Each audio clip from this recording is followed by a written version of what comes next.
சிறிய கிராமத்தில் அருண் என்ற இளைஞன் வாழ்ந்து வந்தான். அவனுக்கு பெரிய கனவுகளோ, லட்சியங்களோ இருந்ததே இல்லை. தனது நண்பன் கோகுல் நகரத்தில் உள்ள ஒரு பெரிய மென்பொருள் நிறுவனத்தில் வேலை செய்யும் வேண்டும் என்று பயிற்சி பெற்றுக்கொண்டு இருந்தான். கோகுல் அருணிடம், "நீயும் நகரத்துக்கு வா, நானும் நீயும் சேர்ந்து வேலை பார்க்கலாம்" என்று அடிக்கடி சொல்லுவான். அருணின் மனதில் ஒரு சிறிய ஆசை வந்தது. கோகுலைப் போலவே மென்பொருள் பொறியாளராக ஆக வேண்டும் என அவன் கனவு காண்டான். ஆனால் அவனிடம் அதற்கு தேவையான திறமையோ ஆங்கில அறிவோ இல்லை. அவனுடைய நண்பர்கள் அவனை கேலி செய்தார்கள். "அருணே, உன்னால் முடியாது" என்று சிரித்தார்கள். அருணின் மனம் வாடியது. அவன் சோர்ந்து போனான். ஒரு நாள் மிகவும் சோகமாக அமர்ந்திருந்தான்.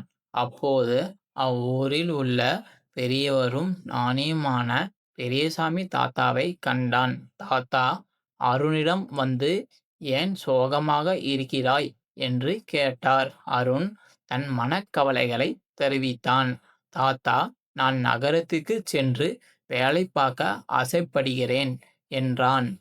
"என்னிடம் அந்த திறமை இல்லை. என் நண்பர்கள் என்னை கேலி செய்கிறார்கள். என்னால் எதுவும் செய்ய முடியாது என்று நினைக்கிறேன்" என்று கண்ணீர் மல்க கூறினான்.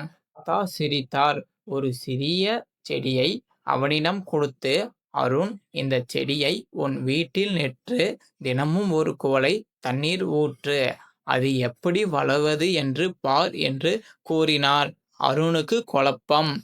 தன்னுடைய மனக்கவலைக்கும் செடிக்கும் என்ன தொடர்பு என்று அவனுக்கு புரியவில்லை. ஆனாலும் அவர் சொன்னபடியே தினமும் தண்ணீர் ஊற்றினான். முதல் சில நாட்களில் எந்த மாற்றமும் தெரியவில்லை. செடி அதே சிறிய அளவிலேயே இருந்தது. ஆனால் அருண் மனம் தளரவில்லை. அவன் செடிக்கு தொடர்ந்து தண்ணீர் ஊற்றினான். சில வாரங்கள் கழித்து ஒரு நாள் அருண் அந்த செடியை பார்த்தபோது ஆச்சரியப்பட்டான். செடி மெல்ல மெல்ல வளர்ந்தது. புதிய இலைகள் முளைத்திருந்தன. அது ஒரு சிறிய மரமாக மாறத் தொடங்கியது. அதை கவனித்த அருண் மனதில் ஒரு தெளிவு பிறந்தது.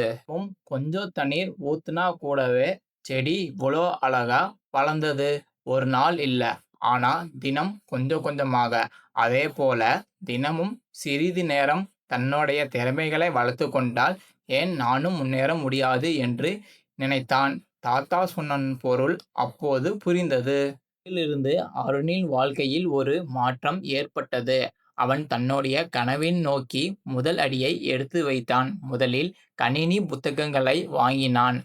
அவனுக்கு கணினியைப் பற்றி எதுவும் தெரியாது.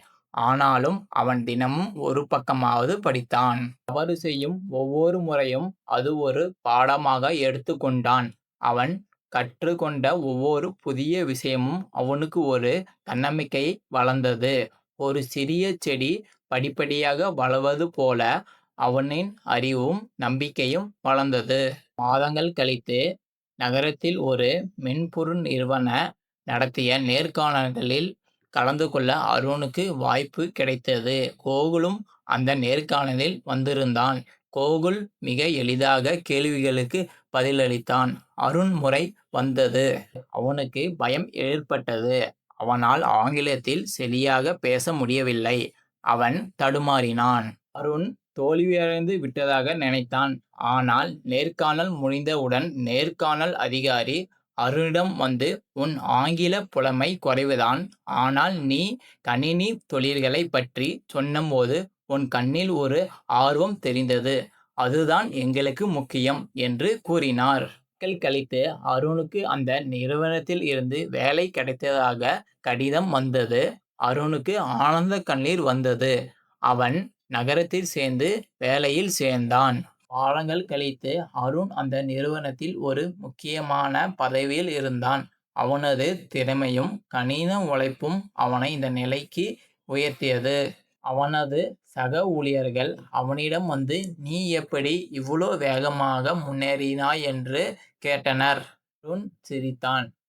தினமும் சிறிது சிறிதாக என் திறமைகளை வளர்த்து கொண்டேன். இதுதான் இந்த நிலைக்கு உயர்த்தியது" என்று கூறினான். ஆனால் அருண் தனது சொந்த கிராமத்துக்கு சென்றான். பெரியசாமி தாத்தாவை சந்தித்தான். தாத்தா அருணை கண்டதும், "நீ சாதித்து விட்டாய்" என்று பெருமையுடன் கூறினார். தாத்தாவிடம், தாத்தா, நீங்கள் எனக்கு கொடுத்த அந்தச் செடிதான் என் வாழ்க்கையில் வழிகாட்டியாக இருந்தது. தினமும் ஊற்றிய ஒரு குவளை தண்ணீர்தான் ஒரு சிறிய செடியாய் ஒரு பெரிய மரமாய் வளர்ந்தது. அதேபோல தினமும் சிறிது சிறிதாய் என்னைத் தீர்த்துக் கொண்டபோது என்னை இந்த நிலைக்கு உயர்த்தியது. நீங்கள் அன்றைக்கு எனக்குக் கற்றுக் கொடுத்த பாடம் என் வாழ்க்கையில் மிகப்பெரிய பாடம் என்று உணர்ச்சிபூர்வமாகக் கூறினான். பொன்னின் கதை சுய முன்னேற்றம் என்பது ஒரு நாள் நிகழ்வு அல்ல. அது ஒரு தொடர் முயற்சி என்பதை நமக்கு உணர்த்துகிறது. விடாமுயற்சி, கடின உழைப்பு மற்றும் தன்னம்பிக்கை இருந்தால் எந்த ஒரு காரியமும் நம்மால் நிறைவேற்ற முடியும்.